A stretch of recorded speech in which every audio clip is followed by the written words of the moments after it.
then a third. Then the Oregon radar unbelievably reported that the object was decelerating.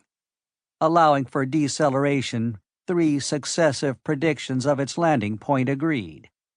The object, said these calculations, would come to Earth somewhere near Boulder Lake, Colorado, in what was to become a national park. Impact time should be approximately 8:14 a.m. These events followed Lockley's awakening in the wilds, but he knew nothing of any of them. He himself wasn't near the lake, which was to be the center of a vacation facility for people who liked the outdoors. The lake was almost circular and was a deep, rich blue. It occupied what had been the crater of a volcano millions of years ago. Already bulldozers had plowed out roads to it through the forest. Men worked with graders and concrete mixers on highways and on bridges across small rushing streams. There was a camp for them. A lakeside hotel had been designed, and stakes were driven in the ground where its foundation would eventually be poured. There were infant big-mouthed bass in the lake and fingerling trout in many of the streams. A huge wildlife control trailer truck went grumbling about such trails as were practical, attending to these matters. Yesterday, Lockley had seen it gleaming in bright sunshine as it moved toward Boulder Lake on the highway nearest to the station. But that was yesterday. This morning, he awoke under a pale gray sky. There was complete cloud cover overhead.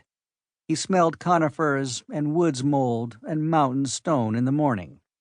He heard the faint sound of tree branches moving in the wind. He noted the cloud cover. The clouds were high, though. The air at ground level was perfectly transparent. He turned his head and saw a prospect that made being in the wilderness seem entirely reasonable and satisfying. Mountains reared up in every direction. A valley lay some thousands of feet below him, and beyond it other valleys, and somewhere a stream rushed white water to an unknown destination. Not many waked to such a scene. Lockley regarded it, but without full attention.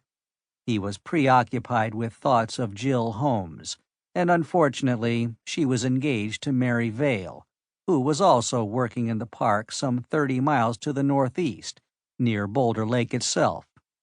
Lockley didn't know him well since he was new in the survey. He was up there to the northeast with an electronic survey instrument like Lockley's, and on the same job. Jill had an assignment from some magazine or other to write an article on how national parks are born, and she was staying at the construction camp to gather material. She'd learned something from Vale and much from the engineers while Lockley had tried to think of interesting facts himself. He'd failed. When he thought about her, he thought about the fact that she was engaged to Vale. That was an unhappy thought. Then he tried to stop thinking about her altogether, but his mind somehow lingered on the subject. At 10 minutes to 8, Lockley began to dress, wilderness fashion. He began by putting on his hat. It had lain on the pile of garments by his bed. Then he donned the rest of his garments in the exact reverse of the order in which he'd removed them. At 8 o'clock, he had a small fire going. He had no premonition that anything out of the ordinary was going to happen that day. This was still before the first Alaskan report. At 8:10, he had bacon sizzling and a small coffee pot almost enveloped by the flames. Events occurred, and he knew nothing at all about them. For example, the Military Information Center had been warned of what was later privately called Operation Terror, while Lockley was still tranquilly cooking breakfast and thinking, frowning a little, about Jill.